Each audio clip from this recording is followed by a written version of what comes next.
Hello viewers, আমাদের চ্যানেলে তোমাদের সকলকে স্বাগত জানাই। দেখো 2023-এর যে টেটের কোশ্চেন আছে বাংলার, সেটা আমরা আজকে সলভ করব। শুধুমাত্র বাংলা, পেডাগজি নয়, ঠিক আছে? তো দেখো প্রথম প্রশ্ন বলছে, সকাল থেকে অবিশ্রাম বৃষ্টি ঝরছে একই তালে ঝরঝর ঝমঝম। উদ্ধৃত অংশে ঝরঝর ঝমঝম ব্যবহৃত হয়েছে। বৃষ্টির ঈষদুনতা এটা হবে না, ঈষদুনতা নয়, আশঙ্কাও হবে না, তীব্রতাই এখানে হবে সঠিক, স্থায়িত্ব কিন্তু এখানে হবে না। পশ্চিম ভিটের রান্নাঘরের পিছনের পইটা কেমন শ্যাওলা ধরা। এবারকার ধাক্কা সয় কিনা সয় সন্দেহ। উদ্ধৃতাংশে পইটা শব্দের অর্থ দেখো, পাষাণ নয়। পাষাণে কি আমরা বাদ দিই? আমরা এখানে পড়লে বুঝতে পারবো যে তাড়াতাড়ি বেড়া বেঁধে দেন মামা তাতে। তাহলে কি হবে? এটা সোপান হবে। সোপান মানে সিঁড়ি। ব্যস্ততার সীমা নেই কারো। ব্যস্ততার বিপরীতার্থক শব্দটি কি দেখো, অস্থিরতা নয়, ব্যগ্রতা, ব্যাকুলতা নয়, শ্রম বিমুখতা। এটাই কিন্তু এখানে সঠিক উত্তর। দিদিমাকে খবরটা দিয়ে আসতে না আসতে আবার একটা ডোবে, আবার ছুটি।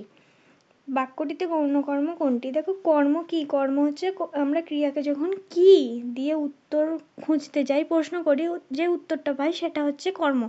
এবার দেখো কর্ম দুটো হতে পারে। কি কি? মুখ্য আর গৌণ। মুখ্য হয় বস্তুবাচক আর গৌণ হয় প্রাণীবাচক। তাহলে গৌণ এখানে প্রাণীবাচক কে আছে? দিদিমা। দিদিমা হচ্ছে এখানে গৌণ কর্ম। দেখো পরের প্রশ্ন বলছে, 3 মাসের মতো জীবন ধারণের সব কিছু উপকরণ মজুদ রাখতে হবে ঘরে। তো উদ্ধৃতাংশে রাখতে হবে নিচে যেটির উদাহরণ। যৌগিক ক্রিয়া। এটা কিন্তু যুক্ত ক্রিয়া, মিশ্র ক্রিয়া, পঙ্গু ক্রিয়া নয়। দেখো পরের প্রশ্ন, দেখতে দেখতে সব ছাপিয়ে কি সবশেষে জল উঠে এলো গৃহলক্ষ্মী নিপুণ হাতে নিত্য লেপা সাদামাটির আঙিনায়। আঙিনা মানে হচ্ছে প্রাঙ্গণ, প্রান্তর মানে মাঠ, কারও নয়, মঞ্চও নয়। দেখো ভিটেই ভিটেই ঘর, এটা হবে, কারণ এখানেই আছে এটা। এবার দেখো শুদ্ধ বানান চেয়েছে। এখানে কিন্তু ওই বানানটা দেয়াই আছে, এই যে এখানে দেখো দুটোই হর্ষ হবে, কিন্তু এখানে অপশন বি হচ্ছে রাইট আনসার, ঠিক আছে? দেখো পরের প্রশ্ন,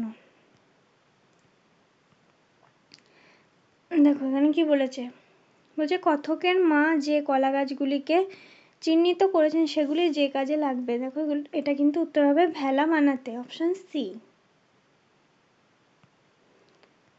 দেখো এখানে একটা কবিতা দিয়ে দিয়েছে এবং এই কবিতার থেকে কি দিয়েছে, প্রথম প্রশ্ন বর্ণ বিশ্লেষণ। কি বলেছে দেখো, উচ্ছ্বাস উচ্ছলের বর্ণ বিশ্লেষণ করলে পাই। দেখো এখানে কি আছে, হস্যু, তারপরে কি চয়ে ছয়ে বয়ে। এখানে একটাও কিন্তু অন্য স্বরবর্ণ আসবে না, কারণ চয়ের সঙ্গে ছ এবং ব যুক্ত হয়ে আছে একবারে, তারপরে আ আসবে। তো এখানে ব নেই, এই দুটো কিন্তু ভুল প্রথমেই। এবার দেখো পরে, এতটা পর্যন্ত মানে তুমি ঠিকই পেলে। এবার দেখো উচ্ছ্বাস, তারপরে কি আছে, অ আছে। উচ্ছ্বাসের সঙ্গে দন্তস্বরের অসন্ত নেই, তাই কিন্তু অ আছে যুক্ত হয়ে। এবার উচ্ছলেও কিন্তু অ থাকবে চয় ছয়ের সঙ্গে, এখানে কিন্তু সেটা নেই, তাই অপশন এ হচ্ছে রাইট আনসার। দেখো উত্তাল উর্মির তালে বক্ষে তব লক্ষ কোটি পণ্য উৎস। পণ্য কথার অর্থ দেখো, এখানে যদি আমরা ভালো করে পড়ি তাহলে কি পাবো, উদ্যত ফণার নৃত্যে আস্ফালিত ধৈর্যটির কণ্ঠনাক যিনি। দেখো ফণা কার থাকে? ফণা থাকে সাপের, তাই পর্ণগ শব্দের অর্থ হচ্ছে ভুজঙ্গ, তরঙ্গ এগুলো নয়। এবার দেখো পরেরটা, ভেবেছিলে ধূলি শ্লিষ্ট শঙ্কিতে শৃঙ্খলের ডোর। শৃঙ্খল যার সন্ধিবদ্ধ রূপ। দেখো শৃঙ্গযুক্ত খল উভয় ক্ষয়ে একসাথে এইভাবে কি উচ্চারণ সম্ভব হয়? হয় না।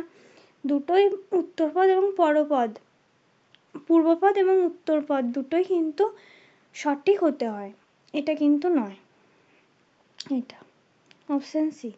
যখন আমরা ব্যঞ্জন সন্ধি আলোচনা করব তখন কিন্তু আমরা এটা বলবো। পরেরটা দেখো, শান্তিপ্রিয় মুমূর্ষুর শ্মশানেতে এনেছিলে আহব সংবাদ। দেখো শান্তিপ্রিয় মুমূর্ষু শ্মশানেতে এনেছিলে আহব সংবাদ, তাহলে নিশ্চয়ই আহবটা শান্তিপ্রিয় নয়, অর্থাৎ শান্ত কোনো সংবাদ নয়, নিশ্চয়ই অন্যরকম। তো আহব মানে কিন্তু যুদ্ধ, তাই এখানে কিন্তু এটা হবে না, বিপরীতার্থক শব্দ চেয়েছে। বিরামও হবে না। শান্তি, শান্তি হচ্ছে আহবর বিপরীতার্থক শব্দ। দেখো, ছিলে তুমি ভারতের অমাময় স্পন্দহীন বিহ্বল শ্মশানে। তুমি যে ধরনের সর্বনাম, সেটা কি? তুমি হচ্ছে একজন ব্যক্তি, ব্যক্তির বদলে আমরা নামের বদলে সর্বনাম পদ ব্যবহার করি, তাই ব্যক্তিবাচক সর্বনাম। পদাতিক অশ্ব হস্তি রথ সমন্বিত সেনাবাহিনী হলো, দেখো, অক্ষৌহিণী। কেউ যদি মহাভারত পড়ে থাকো, ওখানে দেখবে যে অক্ষৌহিণী সেনার কথা বলা হয়ে থাকে, অর্থাৎ সেনাবাহিনীকে মাপার যে ইউনিট বা একক, যেমন আমরা কাপড় মাপি মিটারে এবং জল বা তেল জাতীয় লিটার, সেরকমই এটা একটা কিন্তু একক। আমরা কিন্তু পেডাগজির কোশ্চেন করাবো না, তাই জন্য এটা কিন্তু আমরা স্কিপ করে যাচ্ছি, ঠিক আছে? এটাও কিন্তু আমরা স্কিপ করলাম। আচ্ছা দেখো, এই প্রশ্নগুলো পেডাগজি, তাই আমি করালাম না। এটা দেখো, নিচের কোনটি সকাল শব্দের সমার্থক শব্দ নয়? দেখো, প্রভাত, ফজর, বিহান, ত্রিজামা। এখানে বিহান হবে না, কারণ কি বিহান মানেই সকাল, ফজরও তাই, প্রভাতও তাই। ত্রিজামা এখানে কিন্তু সকালের সমার্থক শব্দ নয়, অর্থাৎ বিপরীত, অর্থাৎ সমার্থক নয়। এবার দেখো, সমার্থক নয় বলে বিপরীত এমনটা কিন্তু নয়, ঠিক আছে? আমার বলা ভুল হলো, সরি তার জন্য।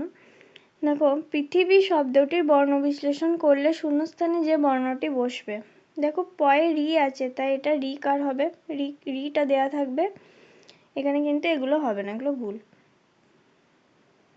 এবার দেখো, এটা পেডাগজি আছে, তাই আমি এটা করাচ্ছি না, বাদ দিলাম আমি। দেখো, আমরা 8 নম্বর স্লাইডে যাই। তো দেখো, আমার ডান দিকের যে প্রশ্নগুলো রয়েছে, সেখানে কিন্তু বাংলা থেকে কোশ্চেন আছে, অর্থাৎ কি আমাদের যে পেডাগজি সেটা থেকে নেই। তো দেখো, সেটা দেখো, ধান সমেত খড়ের গাদাকে এক কথায় বলা হয় কি? দেখো, এটা হচ্ছে পালুই, পালুই বলা হয়। তোমরা নিশ্চয়ই জানো, যারা গ্রামের দিকে বাস করো তারা অবশ্যই জানবে, এবং যারা বাংলা সাহিত্য ভালোভাবে পড়েছো তারা অবশ্যই জানবে পালুই শব্দের অর্থ। এবার দেখো, নিচের কোন জোটটি সঠিক জোটটি পছন্দ করুন। তো প্রথমে যেটা দেয়া আছে দেখো, সেটা হবে না। তারপরে যেটা আছে দেখো, অর্ঘ্য, পূজার উপকরণ। অর্ঘ্য মানে এখানে মূল্য দেয়া ছিল, ঠিক আছে? আমি যখন স্ক্রিনশট নিচ্ছিলাম তখন কিন্তু এটা মিস হয়ে গেছে, তো এটা উল্টে দেয়া আছে, এটা হবে না। দেখো, এইটা কিন্তু কি আছে, বান মানে স্বর, এটা ভুল আছে। তাহলে বলবে যে সবগুলোই কি ভুল আছে? না, আমরা প্রথমে যেটা করেছি এইটা কিন্তু আমাদের সঠিক উত্তর। আপন, আপন মানে নিজ, আর আপন মানে দোকান, তাই অপশান এ হচ্ছে রাইট আনসার। আচ্ছা দেখো, নিচের যেটি মৌলিক স্বরধ্বনি নয় সেটি চিহ্নিত করুন। দেখো, এখানে কিন্তু দীর্ঘ হচ্ছে মৌলিক স্বরধ্বনি নয়, তাই এইটা হবে কিন্তু এখানে রাইট আনসার। এবার দেখো, 52 প্রশ্নটা কি বলা হয়েছে? যা বলা হবে, যা বলা হবে। এখানে কিন্তু সবগুলোই আছে বক্ষমান। এবার কোনটা সঠিক বানান? দেখো, এইটা হবে সঠিক বানান। আচ্ছা, মকর থেকে মগর। দেখো, ক থেকে কি হয়েছে? গ হয়েছে, তাই তো? তাহলে কি ঘষি ভবন হবে? উষ্মী ভবন নয়, বর্ণপর্যায় নয়, তালব্য ভবন নয়, কারণ আমরা প্রত্যেকেই জানি যে বর্গের প্রথম আর দ্বিতীয় হচ্ছে কি অঘোষ ধ্বনি, আর 3, 4, 5 এটাকে ঘোষ, 5টাকে তাও বলা যায় এটা কি, এগুলো হচ্ছে নাসিক্য বর্ণ, তাই 3, 4 তো অবশ্যই ঘোষ বর্ণ বা সঘোষ বর্ণ, ঠিক আছে? এবার দেখো, এটা তো আমরা করলাম। নিচের গুচ্ছগুলির মধ্যে অল্প প্রাণ, সব ধ্বনি অল্প প্রাণ এমন দেখো। দেখো, র, ল, তালব্য শ আর স। এখানে দেখো, র, ল তাড়িত ধ্বনি বা তারণজাত তালব্য দন্তস্ব কি এখানে হচ্ছে ঊষ্মধ্বনি বা শীষ ধ্বনি।